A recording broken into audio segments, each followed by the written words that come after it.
on Overdrive, just like the sparkling and powerful festival of Diwali, the Mercedes-Benz G450d blends brilliance with brawn.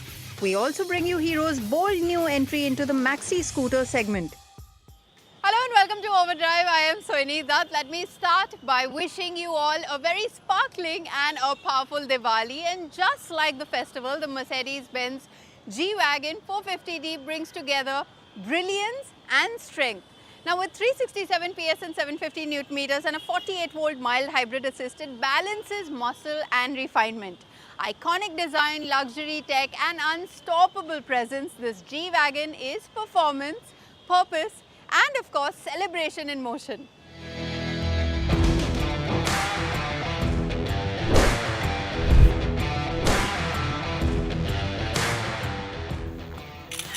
We are in an interesting time in India where you can buy a G-Wagen in all three powertrain options. You have the petrol, which is the G63 AMG. It's a bit like a Godzilla, wants to trample everything in its path. Comes with that AMG fury, but that also generates petrol bills that can trigger inflation. Then there is the electric, the G580, a bit like Greta. It's got a clean conscience, it's virtuous and, well, also silent. Not that silent, but you get the drift. And then there is this, the diesel, the new G450d. It's a bit like that middle sibling that your parents secretly like more than the elder or the younger siblings. Now you might say, hey, that analogy is absolutely wrong, especially in our country where hum do, hamara ek is still something that people aspire about. But come on, someone who is buying a G-Wagen is not debating a single car garage or a single child policy. Anyway, let's now talk about this wild child. The G450 then is wise, powerful and still fully capable of unleashing mayhem when provoked. It doesn't need to peacock at every corner, but when the moment comes, it will swat a mountain aside and move on like it never happened. One of the most powerful Mercedes-Benz to ever roll out in a diesel avatar. It's as if they said, fine, you want the old ways? Yeah, but refined and very powerful. But this one does it a little more gracefully. A reshaped A-pillar and a blink and miss little spoiler over the windshield help it cut a little more efficiently through the air. Better aerodynamics. And the added insulation also gives it lower NVH levels. This AMG Line variant gets subtly meaner bumpers, blacked out trim and 20-inch wheels that look more form over function than a full-send AMG. The color on our test car is delightfully subdued, discreet enough for embassy runs, bold enough for late-night dhaba detours. But should you crave for more visual drama, Mercedes-Benz will gladly indulge.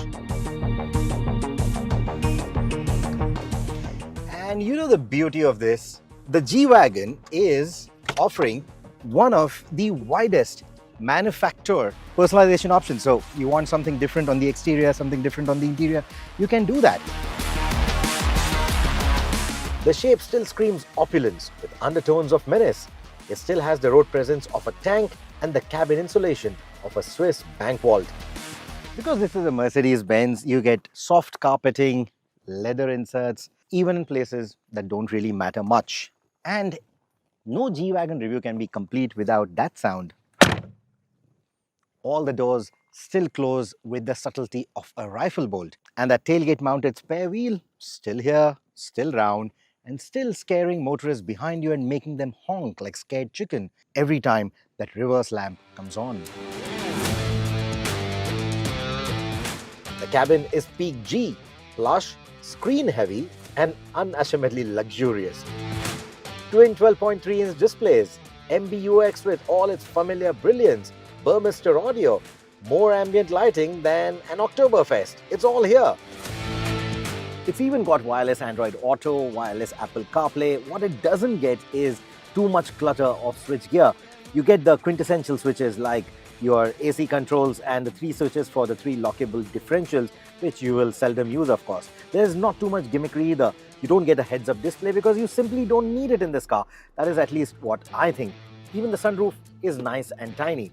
A full sunroof Probably would have been nicer, but in case this off-roader topples over, that could have been a cause of concern, which is why you don't get it.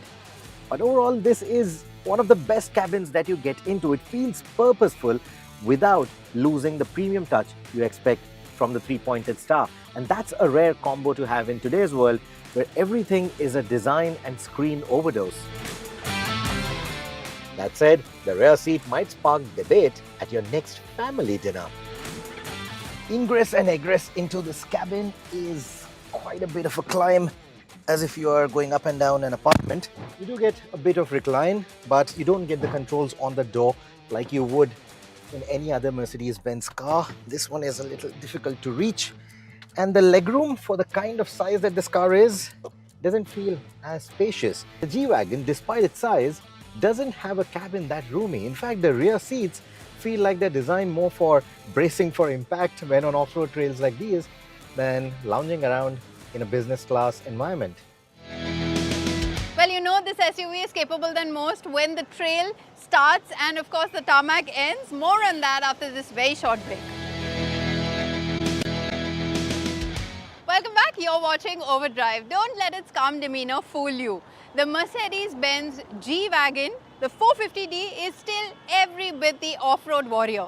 Now, locking differentials, low-range gearing and of course tank-like hardware mean that it laughs at rough trails. It's the G-Wagon that wears polish in the city but also gets dirty without breaking a sweat. Capability undeniable. Under the massive bonnet of this G-Wagon sits one of the most powerful diesel engines by Mercedes-Benz. This is a 3-litre inline-6 longitudinally mounted, and it puts out over 367 PS of power and 750 Newton meters of torque. Especially in terrain like this, you will absolutely appreciate it. You'll appreciate the beauty of that torque and how beautifully it is spread across that rev range. There's the ISD2, there's the 48-volt electronics. It gives you the additional 20 PS of boost when you need it. But it's still good old-fashioned torque that's doing most of the heavy lifting, and that's the beauty of it. If you love torque, if you love diesel engines for their torque, you're going to absolutely love this. It's shockingly quiet for a diesel and startlingly quick for a car this square. The 9-speed auto doesn't hesitate. Despite its 2.5-ton heft, the G450d feels far from lazy. It moves like it's on a mission. It's urgent, it's confident. In fact, let me show you.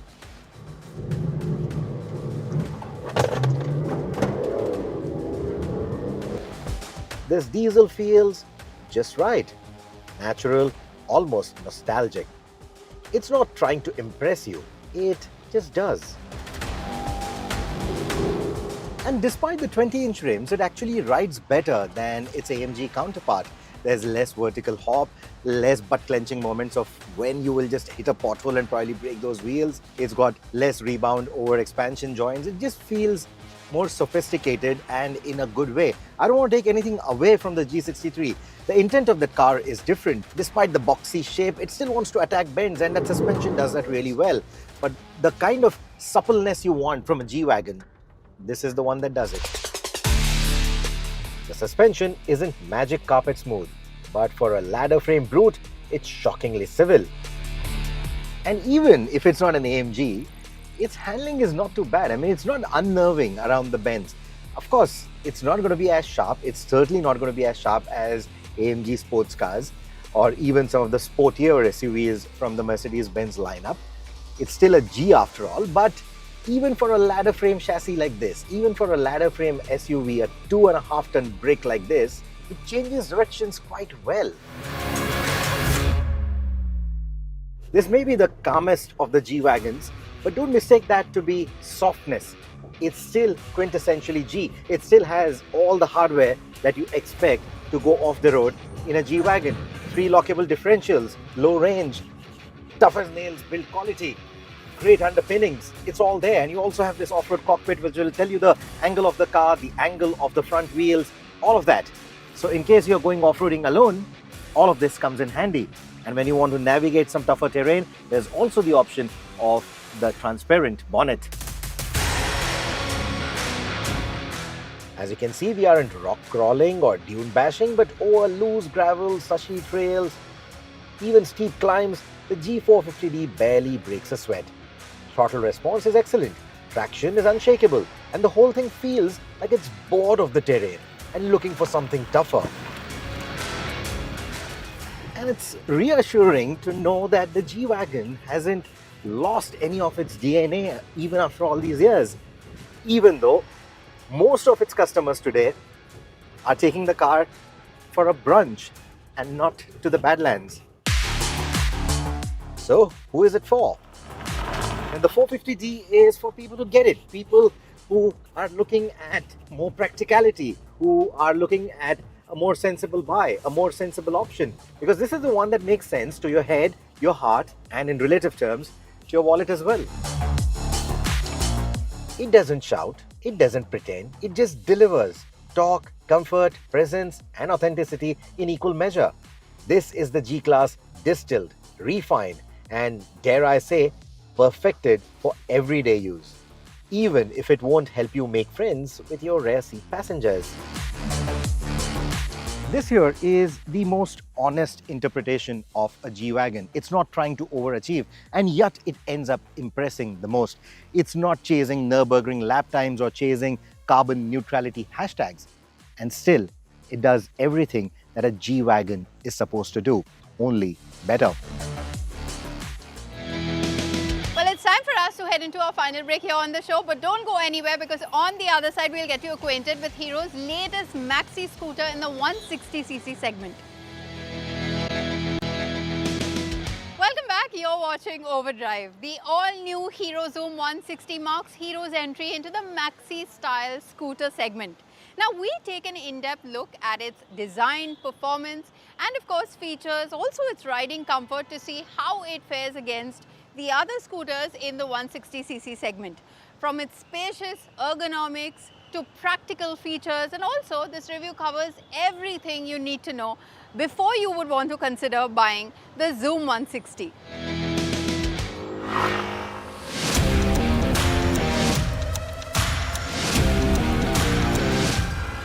Out here in India, on one hand, if you consider the entry-level 150 to 160cc performance-oriented motorcycles, well, they are meant to be engaging, agile, and very entertaining. And then on the other hand, if you consider CVT scooters, now they are meant to have or offer you that little sense of practicality and convenience as well. And if you try to merge both those kind of worlds together, you come up with a scooter like this, which is meant to give you the best of both worlds. This is the Xoom 160 from Hero MotoCorp. Now, this is a maxi-style scooter. We've seen this kind of form from the Yamaha Aerox 155. The Xoom 160 has, well, what we've come to know as the traditional kind of setup as far as maxi-style scooters go. So you have chunky, rather large 14-inch wheels, alloy wheels at both ends. This one comes draped with button pattern tires, telescopic fork up front, twin shocks at the rear, fairly decent amount of travel as well on the units. You have 97 mm of travel at the front, 94 at the rear with the twin springs. Now, what sets this one apart aesthetically is the fact that this scooter has a very adventure toury kind of styling, which has not been seen before as of now in this particular segment. So it has a split headlamp unit, LED. Your indicators, well, they are halogen units, and as a proper maxi style scooter, you have a rather large seat, very accommodating looking, and of course you have the petrol, your reservoir in the center, in the tunnel between your legs. Now, when it comes to features, well, the Xoom 160 isn't as feature-packed as something like the NTORQ 150, but yeah, there is a decent amount of tech in there as well, at least as far as what you'd actually want to use on the road.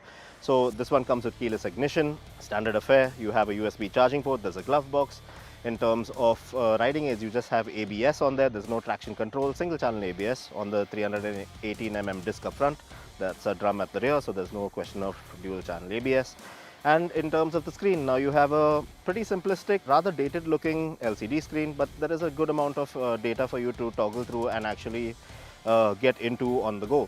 Now, when it comes to the scooter seating, you have, as you can see, a one-piece seat, rather large and accommodating, and the seat height is rated at around 787 mm off the ground. Well, it's fairly easy to get astride the scooter, swing a leg over, swing a leg through. It's fairly simple, and yeah, you have two positions to actually set your feet. If you're in the city, you can keep your feet in this position, and once you actually get down to the highway and you feel like cruising, well, you have a rather more relaxed foot position that you can assume. That's a 7-liter tank between your legs, and with the keyless ignition, it's as simple as that. Getting the fuel filler open and popping in your gas. Now, under the seat as well, you have a fairly decent storage space, around 22 liters, and there's a button for that to just pop open. And the nice part is the key as well. Well, you have a remote locking mechanism or a remote boot release mechanism for the scooter as well.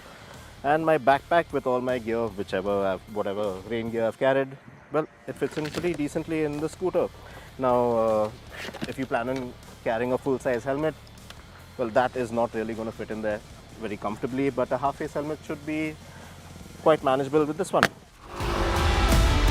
Now, this is the first time that Hero have come out with a 160cc, which is essentially a 156cc single-cylinder liquid-cooled motor. We've not seen this kind of motor on a Hero vehicle before, but this new motor, it makes a little over 14.5 PS of max power, 14 Nm of max torque, and it is spread very linearly and nicely across the power band right from the get-go. Lower down the power band in city speeds, it has a good amount of shove to it. It does feel like a nice substantial scooter to ride, so that's a really nice thing about it. When it comes to the ride and handling dynamics, now this is a fairly long wheelbase scooter. It is a maxi-style scooter, so it's not going to be as agile even with those 14-inch wheels on there. Even given its current form, it is a very easy scooter to get used to, and once you're out on the road, given any speeds actually, whether you're traveling in the city or out on the highway, you won't feel the flickability that you would have with a scooter of a smaller size or even 12-inch wheels. But then what really stands out is, well, the highway stability. Well, that is a real key aspect about having 14-inch wheels and the wheelbase that this kind of scooter comes with. Now, the suspension units on here, well, they aren't as stiffly set up as they are on, say, something like the Yamaha Aerox, but they are in a good kind of space where it is not as stiff, but it is pliant enough to take on bumps at slow speed as well. So it gives you that assurance of high-speed stability as well as low speed. Well, that comfort level is also there with this one. Now, if you had to ask me for a list of things that I would change about the Xoom 160 in its current form, I would have to say, for starters, the indicators and the dash. Now, halogen bulbs and that LCD instrumentation readout don't exude, well, that premium feel in this day and age. And that's what I'd like to have from a maxi scooter that I'm paying a little extra for. Next would be the fit and finish on bits like the brake lock, where the paint already seemed to be peeling off, and that didn't come across as very nice. And finally, there's things like the indicator stalks. Well, because they seem to wobble quite a bit every time I hit a bump, even the little ones, and we know what happens to these things over time. Now, I know I might get a little flack for saying this out loud because it is a performance-focused maxi scooter at the end of the day, but maybe the Xoom 160 suspension could have been a little softer to take on bumps in a way the scooter's ADV styling would essentially imply. But if you can work your way past all these niggles, you will be left with an impressive scooter nonetheless. If you are in the market looking for a performance-focused maxi-style scooter that isn't as aggressive looking, but rather gives you the more adventure-y kind of aesthetic, this scooter really makes a lot of sense because with all that it has to offer, it is a well-rounded package, and yeah, it is going to give the Yamaha Aerox a good run for this money. Well, with that, it's a wrap on this week's edition of Overdrive. But remember, you can stay in touch with the team through our various social media platforms. You can write to us on YouTube as well. And do celebrate this weekend safely with your family. Happy Diwali once again.